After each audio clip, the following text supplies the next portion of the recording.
بسم اللہ الرحمن الرحیم۔ باب الحدث فی الصلاۃ، نماز میں بے وضو ہونے کا باب۔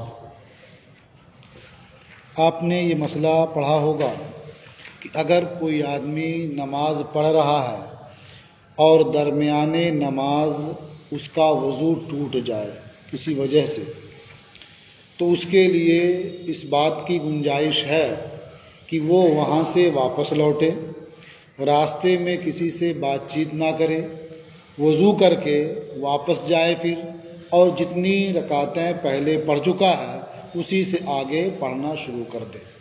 اسی کو اصطلاح فقہا میں بنا کرنا کہتے ہیں، جتنی پڑھ چکا ہے اسی پر بنا کر لے، آگے پڑھ لے۔ لیکن بہتر یہ ہے کہ وہ وہاں سے واپس جائے، بات چیت کر لے، اطمینان سے پھر وضو کرے اور آ کر کے نئے سرے سے نماز پڑھے۔ تو بنا کرنا بھی جائز ہے اور نئے سرے سے پڑھنا تو اس کے لیے بہتر ہی ہے۔ دیکھیے اس باب میں حدیث اس تعلق سے آ رہی ہے۔ اخبرنا مالک حدثنا اسماعیل بن ابی حکیم، ہمیں خبر دی مالک نے، ہم سے حدیث بیان کی اسماعیل ابن حکیم نے، ان عطاء ابن یسار، وہ عطاء ابن یسار سے روایت کرتے ہیں، ان رسول اللہ صلی اللہ علیہ وسلم کبر فی صلاۃ من الصلوات، کہ اللہ کے رسول صلی اللہ تعالی علیہ وسلم نے نمازوں میں سے ایک نماز میں تکبیر فرمائی۔ تو اس روایت میں تعین نہیں ہے کہ وہ کون سی نماز تھی، لیکن ابو داؤد کی روایت میں اس بات کی صراحت ہے کہ آپ نے صبح کی نماز میں تکبیر فرمائی، وہ آپ فجر کی نماز پڑھا رہے تھے۔ ثم اشار الیہم بیدہ، پھر نبی کریم صلی اللہ تعالی علیہ وسلم نے اصحاب کی جانب اپنے ہاتھ سے اشارہ کیا۔ اس اشارے میں کیا تھا؟ انم کوسو، کہ تم لوگ ٹھہرے رہو، تم لوگ رکو۔ فانطلق رسول اللہ صلی اللہ علیہ وسلم، کہ اشارہ کر کے اللہ کے رسول صلی اللہ تعالی علیہ وسلم تشریف لے گئے، یعنی مسجد سے باہر تشریف لے گئے۔ ثم رجع وعلی جلدہ اثر الماء، پھر حضور واپس تشریف لائے۔ تو اس میں تو اتنا ہے کہ واپس تشریف لائے، اور کیا تھا کیا کیا اس کا بیان نہیں ہے، لیکن حضرت ابو ہریرہ کی روایت میں ہے کہ حضور تشریف لے گئے اور اس کے بعد غسل کیا، پھر ہمارے پاس واپس تشریف لائے، اس حال میں کہ آپ کے سر سے پانی کے قطرے ٹپک رہے تھے۔ وہ غسل کیا اور فوراً ہی واپس تشریف لائے۔ یہاں کیا ثم رجع، پھر حضور واپس تشریف لائے، وعلی جلدہ اثر الماء، اور حضور کے جسم پر، آپ کی جلد پر پانی کا اثر تھا۔ فصلی، پھر آپ نے نماز ادا فرمائی۔ اس میں اتنا ہی ہے۔ دارقطنی کی روایت میں ہے، اس میں یہ فرمایا کہ حضور جب تشریف لائے اور فارغ ہوئے تو فرمایا انی کنت جنبا فنسیت ان اغتسل، میں جنبی تھا اور غسل کرنے کا خیال نہیں رہا، تو غسل کرنے کے لیے آپ تشریف لے گئے تھے۔ تو اس حدیث سے تو یہ معلوم ہوا کہ اگر آدمی کو غسل کرنے کی ضرورت ہو تو آدمی جائے، پہلے غسل کرے، پھر آ کر کے نماز ادا کرے۔ لیکن جو باب ہے، ترجمۃ الباب کہتے ہیں جسے، وہ کیا؟ باب الحدث فی الصلاۃ، نماز میں بے وضو ہونے کا باب۔ اور جو حدیث پیش کی گئی ہے وہ مختلف روایتوں سے یہ ثابت ہوتا ہے کہ نبی کریم صلی اللہ تعالی علیہ وسلم نماز کی حالت میں بے وضو نہیں ہوئے تھے، بلکہ پہلے ہی سے آپ کو غسل کی ضرورت تھی، آپ کو غسل کرنے کا خیال نہیں رہا، آپ تشریف لائے، پھر آپ کو خیال آیا تو آپ چلے گئے غسل کرنے کے لیے۔ تو اس عنوان کے مطابق تو نہیں ہوا یہ، سمجھ رہے ہیں نا؟ پھر یہ ہے کہ اس میں نماز کے درمیان حدث لاحق ہو، بے وضو ہونا ہو، اور یہاں جو کچھ بھی تھا وہ نماز سے پہلے تھا۔ تو گویا اس طرح یہ کہا جا سکتا ہے کہ یہ حدیث اس عنوان کے موافق نہیں ہے، لیکن اس کے تحت امام محمد رحمۃ اللہ علیہ نے جو حکم بیان فرمایا ہے وہ اپنی جگہ مسلم ہے۔ حکم کیا بیان فرمایا؟ دیکھیے، قال محمد و بہذا ناخذ، امام محمد رحمۃ اللہ علیہ نے فرمایا کہ ہم اسے اختیار کرتے ہیں۔ من سبقہ حدث فی صلاۃ، جسے نماز میں حدث لاحق ہو جائے، جو شخص نماز میں بے وضو ہو جائے، فلا باسا ان ینصرف، تو کوئی حرج نہیں ہے کہ وہ شخص لوٹے، ولا یتکلم، اور وہ کسی سے بات نہ کرے، اور وہ وضو کرے، پھر وہ اسی پر بنا کر لے جو پڑھ چکا تھا۔ جو مسئلہ بتایا گیا پہلے کہ نماز میں بے وضو ہو گیا تو اس کے لیے اس بات کی گنجائش ہے کہ واپس جائے، کسی سے بات چیت نہ کرے، وضو کر کے آئے اور جہاں تک پڑھ چکا تھا اس سے آگے نماز ادا کر لے۔ وَأَفْضَلُ ذَلِكَ أَن يَتَكَلَّمَ وَيَتَوَضَّأَ وَيَسْتَقْبِلَ صَلَاتَهُ، اور اس سے افضل یہ ہے کہ آدمی بات کر لے اور وضو کرے اور نئے سرے سے اپنی نماز ادا کرے۔ وَهُوَ قَوْلُ أَبِي حَنِيفَةَ، اور یہ امام اعظم ابو حنیفہ رحمۃ اللہ علیہ کا قول ہے۔ تو اس سے یہ معلوم ہوتا ہے کہ نماز کے درمیان حدث لاحق ہو تو یہ حکم ہوگا، لیکن جو حدیث بیان کی گئی تو اس میں تو اس بات کی صراحت نہیں تھی کہ حضور نے یہ فرمایا کہ مجھے غسل کی حاجت تھی، لیکن بعض روایتوں سے یہ معلوم ہوتا ہے کہ آپ نے ارشاد فرمایا کہ ہمیں غسل کی حاجت تھی اور غسل کرنے کا خیال نہیں رہ گیا تو ویسے آ گئے۔ تو اگر جو بعض روایتوں میں صراحت ہے وہی یہ حدیث ہے، جب تو بالکل صاف ہے کہ ترجمۃ الباب سے اس کی مناسبت نہیں ہے۔ یا یہ کہا جائے کہ اس میں ایسا کوئی ذکر تو ہے نہیں، نہ تو نماز ہی کی تعین ہے اور نہ اس بات کی تعین ہے کہ آپ نے جا کر کے غسل کیا، اور نہ اس بات کا کوئی بیان ہے کہ آپ نے فرمایا ہو کہ میں جنبی تھا، مجھے غسل کی ضرورت تھی اور مجھے خیال نہیں رہا، اس کا کوئی تعین نہیں ہے۔ تو ہو سکتا ہے کہ یہ حدیث دوسری ہو اور یہ کسی اور نماز سے متعلق ہو جس میں آپ کو واقعی حدث لاحق ہوا ہو، آپ کو وضو کرنے کی ضرورت پیش آئی ہو، سمجھ رہے نا؟ تو اگر ایسا ہے تو کوئی اعتراض ہی نہیں ہوگا۔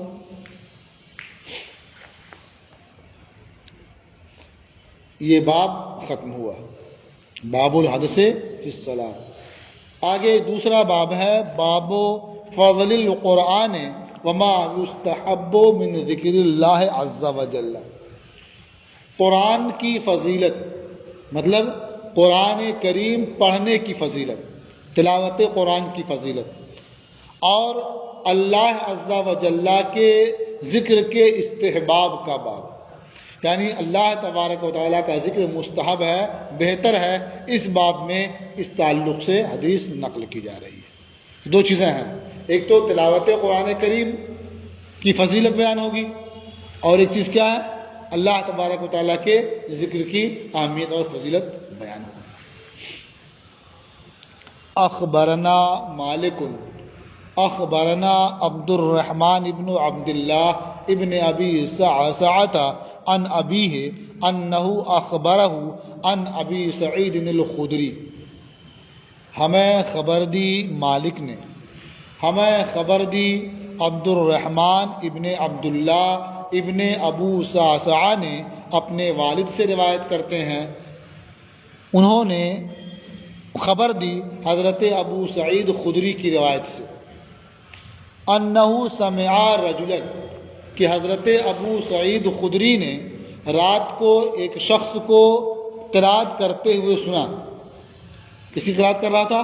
قل هو اللہ احد، یعنی ایک شخص کو قل هو اللہ احد کی قرات کرتے ہوئے سنا، یرددھا، جو اسے بار بار پڑھ رہا تھا، یعنی سورہ اخلاص کی وہ تلاوت کر رہا تھا اور بار بار اسی کی تلاوت کر رہا تھا۔ فلما اصبح حدث النبی صلی اللہ علیہ وسلم، تو جب حضرت ابو سعید خدری نے صبح کی تو نبی کریم صلی اللہ تعالی علیہ وسلم سے اس کا ذکر کیا، اسے بیان کیا۔ کیوں بیان کیا؟ اسے بیان کرنے کی ضرورت کیا پیش آئی؟ کہتے ہیں کأن الرجل یقللها، ان کا خیال یہ تھا کہ شاید وہ آدمی سورہ اخلاص کو معمولی سمجھ رہا تھا، اسی لیے بار بار پڑھ رہا تھا۔ تو اس گمان میں، اس خیال میں انہوں نے نبی کریم صلی اللہ تعالی علیہ وسلم کی بارگاہ میں یہ بات رکھی، یا یہ کہ وہ یہ سمجھ رہے تھے کہ آدمی اسے کم سمجھ رہا ہے۔ سورہ اخلاص کو بہت معمولی، چند کلمات تو اس میں ہیں، بہت معمولی سمجھ رہا ہے، اس لیے بار بار اس کی قرات کر رہا۔ تو اس شبہے کی بنیاد پر انہوں نے سرکار کی بارگاہ میں اسے ذکر کیا۔ فقال النبی صلی اللہ علیہ وسلم والذی نفسی بیدہ انہا لتعدل ثلث القرآن۔ تو نبی کریم صلی اللہ تعالی علیہ وسلم نے ارشاد فرمایا کہ قسم اس ذات کی جس کے قبضے میں میری جان ہے، یقیناً سورہ اخلاص ثلث قرآن کے برابر ہے، تہائی قرآن کے برابر ہے۔ تو چونکہ ذکر کرنے میں کیا تھا کہ اس صورت کو کم سمجھنا تھا، اس لیے حضور نے اس کی فضیلت بیان فرما دی۔ اب ایک سوال یہ ہے کہ سورہ اخلاص ثلث قرآن کے برابر ہے کس چیز میں؟ ثلث قرآن کے برابر ہے کس چیز میں؟ تو کہا گیا کہ قرآن کریم میں جو کچھ ہے، توحید ہے، شرائع ہیں، کیا کرنا ہے کیا نہیں کرنا ہے، احکامات، اور قصص اور واقعات ہیں، تین طرح کی چیزیں ہیں۔ تو سورہ اخلاص جو ان تینوں میں سب سے اہم ہے، توحید، اس کے بیان پر مشتمل ہے۔ اس لحاظ سے کہا گیا کہ یہ ثلث قرآن کے برابر ہے۔ اس طرح کی اور وضاحتیں بھی کی گئی ہیں، لیکن یہ چیز بہت سمجھ میں نہیں آتی ہے، اس لیے کہ بعض نے اور طرح سے بھی تقسیم کی ہے۔ قل یا ایھا الکافرون کو یہ قرآن کا چوتھائی کہا، سن رہے نا؟ تو ظاہر ہے کہ اس طرح تقسیم کریں گے یہ 4 حصہ کیسے لگے گا، سن رہے نا؟ تو کہا گیا کہ اس کے بارے میں بہتر یہ ہے یہ کہا جائے کہ یہ ثلث قرآن کے برابر ہے اجر و ثواب میں، یعنی سورہ اخلاص کی بندہ تلاوت کرے گا تو ثلث قرآن تلاوت کرنے کا اجر و ثواب اسے ملے گا۔ اور یہ بات اس لحاظ سے سمجھ میں آتی ہے کہ قرآن کریم میں جو واقعات ہیں، قصص ہیں، اس کی تلاوت کرے گا تو وہ بھی قرآن کریم ہی کی تلاوت ہے، اس میں واقعہ معلوم ہوگا، قصہ معلوم ہوگا، اور اس میں اللہ تبارک و تعالیٰ کا خاص ذکر ہوگا، اس کی صفات کا بیان ہوتا ہے، اس لحاظ سے اجر و ثواب اس کا ذات ہے، اور یہی چیز مشہور بھی ہے۔ اسی لیے کہتے ہیں کہ 3 بار سورہ اخلاص کی تلاوت کر دو، ایک قرآن پاک پڑھنے کا اجر و ثواب ملے گا۔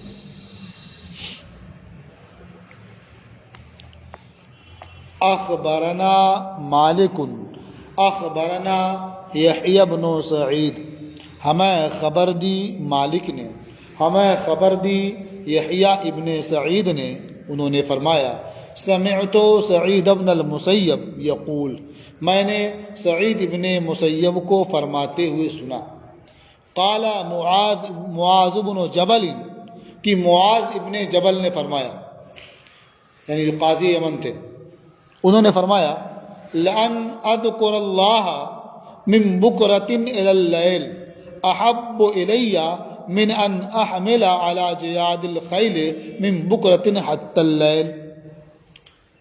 حضرت معاذ ابن جبل نے فرمایا یقیناً میں اللہ تبارک و تعالیٰ کا ذکر کروں اول نہار سے رات تک، صبح سے شام تک، اول نہار سے رات تک، یہ مجھے زیادہ محبوب ہے اس بات سے کہ میں عمدہ گھوڑوں پر سوار ہوں اول نہار سے رات تک، مطلب سوار ہوں اللہ کی راہ میں جہاد کرنے کے لیے، تو اللہ کی راہ میں جہاد کرنے کے لیے عمدہ گھوڑوں پر سوار رہوں، گویا دن بھر جہاد کروں، اس سے زیادہ افضل میرے نزدیک کیا ہے، محبوب کیا ہے کہ میں اللہ تعالیٰ کا ذکر کروں۔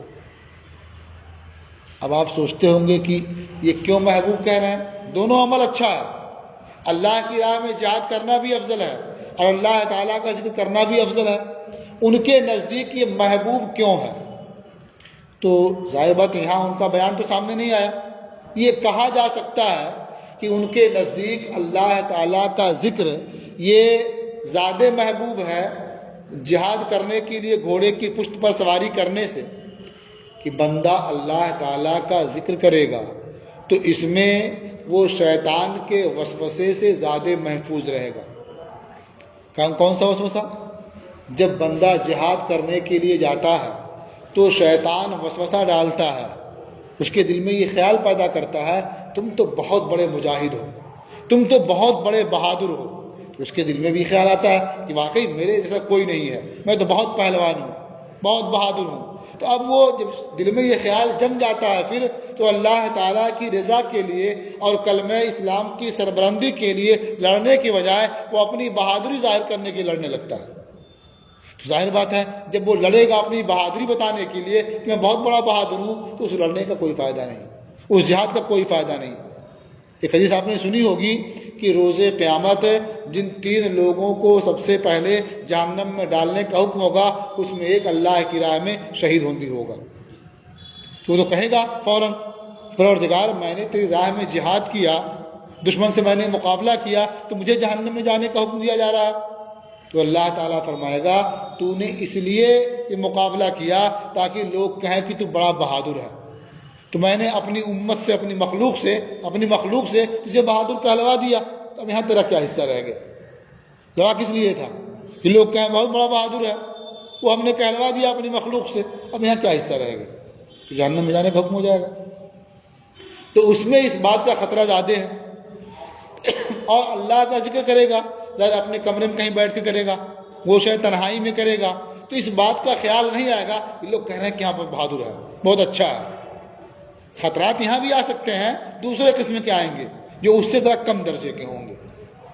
تو ممکن ہے اس لیے انہوں نے کہا ہو کہ اللہ تعالیٰ کا ذکر کرنا میرے نزدیک یہ صبح سے شام تک اللہ کی راہ میں لڑنے کے لیے گھوڑے پر سوار ہونے سے زیادہ بہتر ہے، زیادہ محبوب ہے۔ قال محمد ذکر اللہ حسن علی کل حال۔ امام محمد رحمۃ اللہ علیہ نے فرمایا اللہ کی یاد ہر حال میں بہتر ہے۔ ظاہر ہے کہ جہاد کی بھی کرے، اللہ کی یاد اس وقت کرے تو اور بہتر ہے، 2 کام ہوگا نا۔ ایسے کوئی بھی کام کرے اللہ کی یاد کرتا رہے تو اس کے لیے بہت بہتر ہے۔ یہ اللہ کی یاد کے ساتھ دنیا کا سارا کام کر سکتا ہے۔ آدمی بال بچوں کے لیے، ان کی پرورش کے لیے کھیتی باڑی کر رہا ہے، اللہ کو یاد کر رہا ہے تو یہ اس کے لیے عبادت ہے، کام بھی ہو رہا ہے، عبادت بھی ہو رہی ہے۔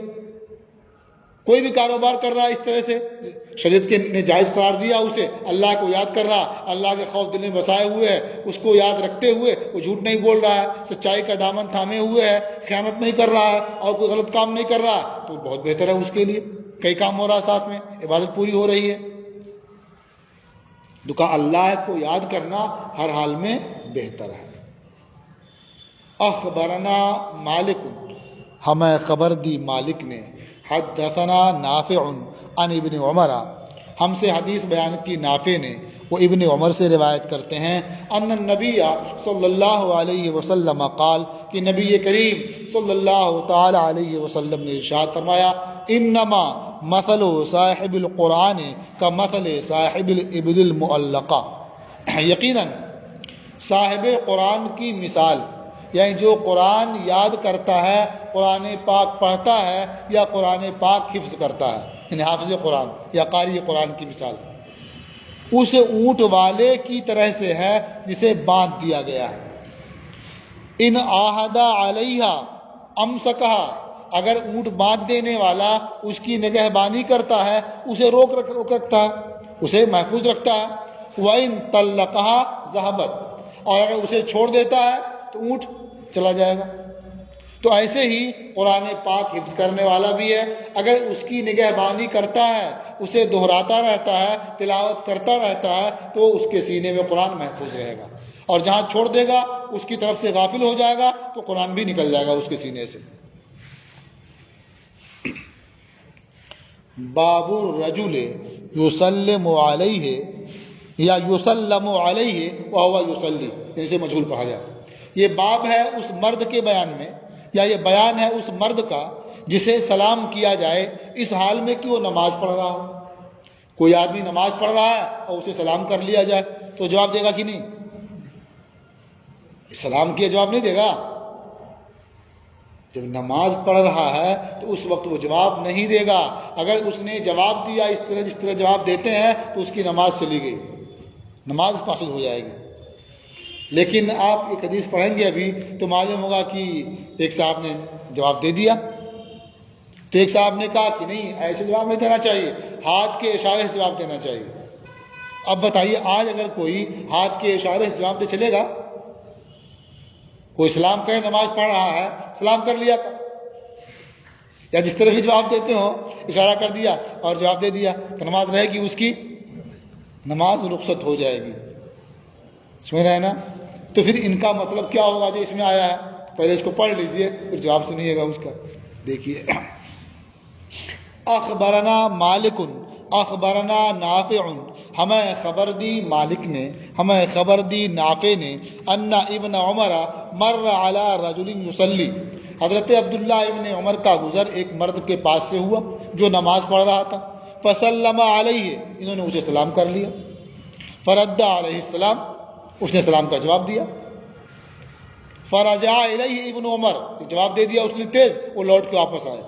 فقال اذا سلم علی احدکم، جب تم میں سے کسی کو سلام کیا جائے وہو یصلی، اور وہ نماز پڑھ رہا ہو، فلا یتکلم، تو بات نہ کرے، ولیشر بیدہ، وہ اپنے ہاتھ سے اشارہ کرے، بات نہ کرے، اپنے ہاتھ سے اشارہ کرے. اچھا، اب یہ اشارہ کرے وہ، تو اب اس بارے میں کیا فرماتے ہیں ہمارے امام؟ کہتے قال محمد وبہذا ناخذ، امام محمد رحمۃ اللہ علیہ فرماتے ہیں کہ ہم اسے اختیار کرتے ہیں. کیا ہاتھ سے اشارہ کرے؟ نہیں. لا ينبغي للمصلی ان يرد السلام اذا سلم علیہ وهو فی الصلاۃ، یعنی مصلی کے لیے روا نہیں ہے کہ وہ سلام کا جواب دے جب اسے سلام کیا جائے اس حال میں کہ وہ نماز میں ہو. فَإِنْ فَعَلَ فَسَدَتْ صَلَاتُهُ، اگر اس نے ایسا کر لیا یعنی سلام کا جواب دے دیا تو اس کی نماز فاسد ہو گئی. وَلَا يَنبَغِي أَن يُسَلَّمَ عَلَيْهِ، اور یہ بھی مناسب نہیں ہے کہ اسے سلام کیا جائے اس حال میں کہ وہ نماز پڑھ رہا ہو. وَهُوَ قَوْلُ أَبِي حَنِيفَةَ رحمہ اللہ، اور یہ امام اعظم ابو حنیفہ رحمۃ اللہ علیہ کا قول ہے. تو اب اس میں دونوں باتیں حدیث سے معلوم ہوئی نا، کہ نماز پڑھ رہے تھے سلام کیا، تو اس سے کیا معلوم ہوا کہ سلام کرنا چاہیے. انہوں نے جواب بھی دے دیا تو کیا معلوم ہوا کہ جواب دینا بھی چاہیے. انہوں نے سلام کر لیا، اس کے بارے میں یہ کہا گیا کہ انہیں یہ احساس نہیں ہوا کہ یہ نماز پڑھ رہا ہے. گزر رہے تھے، دیکھا ایک آدمی کھڑا ہوا ہے تو سلام کر لیا. اب اس نے یہ سوچا کہ جواب دینا چاہیے، سلام کیا جائے، فوراً جواب بھی دے دیا. تو جواب کیوں دے دیا؟ اس لیے کہ اسے یہ معلوم رہا ہوگا کہ پہلے تو لوگ نماز میں بات چیت کرتے ہی تھے، پہلے بتا چکا ہوں نا، تو بات چیت کر لیا کرتے ضرورت پڑنے پر. سوچا ہوگا سلام کیا، جواب دینا تو واجب ہے نا، سوچا کہ یہ واجب ہے تو کیوں چوکے اس سے، جواب دے دیا فوراً. تو انہیں یہ معلوم رہا ہوگا کہ نماز میں بات کرنے سے اب نماز ختم ہو جاتی ہے. تو کیا فرمایا کہ کوئی سلام کرے تو جواب نہیں دینا چاہیے، ہاتھ سے اشارہ کر دینا چاہیے. تو ہاتھ سے اشارہ کرنے میں کیا ہے؟ یعنی اشارے میں اس کا جواب دے دے، یا یہ کہہ دے میں بھی سلام نماز پڑھ رہا ہوں، یہ اشارہ کر دے. بہر صورت اس سے لگتا ہے کہ اس وقت انہیں یہ سمجھ میں آیا ہوگا کہ بات کرنے سے نماز فاسد ہو جاتی ہے، اشارہ کرنے سے نماز فاسد نہیں ہوتی ہے. اشارہ کرنے میں کیا ہے کہ کوئی ایسا اشارہ جس کا کرنا ضروری ہی ہو، جس کا کرنا ضروری ہی ہو، تو بعض ائمہ کہتے ہیں کہ وہ اس طرح اشارہ کر سکتا ہے. مثلا کوئی سامنے سے گزر رہا ہے تو آدمی کیا ہے اپنی ان انگلیوں کو اس پر ایسے سے بجائے، سمجھ جائے کہ نماز پڑھا نہیں گزرنا چاہیے تو لوٹ جائے. لیکن اس کے علاوہ جس طرح سے معہود اشارہ ہے، جو دور سے کوئی سلام کرتا ہے جواب دے نہیں سن پائے گا، اشارہ کرتے ہیں نا، گویا میں نے سلام سن لیا اور جواب دے بھی رہا ہوں، اشارہ کرتے ہیں نا، تو اس طرح کا اشارہ کیا اس کی نماز بھی چلی جائے گی ساتھ میں اس کے. سمجھ رہے ہیں نا؟ لہٰذا اب اگر آپ سے کوئی سلام کرے تو اس کا جواب نہ دیں، نہ زبان سے نہ اشارے سے۔ اور بہتر یہ ہے کہ کوئی سلام نماز پڑھ رہا تو سلام ہی نہ اسے کیا جائے۔ اور نمازی کیا، اسے پہلے بتا چکا ہوں، کسی بھی عمل میں مصروف ہو تو اسے سلام نہ کیا جائے۔ کھانا کھا رہا ہے، مصروفیت کا موقع ہے نا، سلام نہ کرے اس وقت بھی۔ مثلا آپ پڑھ رہے ہیں، غور سے سن رہے ہیں، ہم پڑھا رہے ہیں آپ کو، کوئی آئے تو سلام نہ کرے، چپ چاپ بیٹھ جائے، یہ بہتر ہے، سمجھا نا۔ لیکن اگر کر لیا سلام تب اسے اختیار ہے کہ بعد میں جب وہ فارغ ہو تو اسے جواب دے دے، کیونکہ اس بندے نے جو سلام کیا ہے اس کے لیے دعا کی ہے کہ بھی جب فارغ ہو جائے، اطمینان ہو جائے، یہ بھی دعا کر دے، اسے جواب دے دے اس کا۔ ٹھیک ہے، یہ باب بھی ختم ہوا۔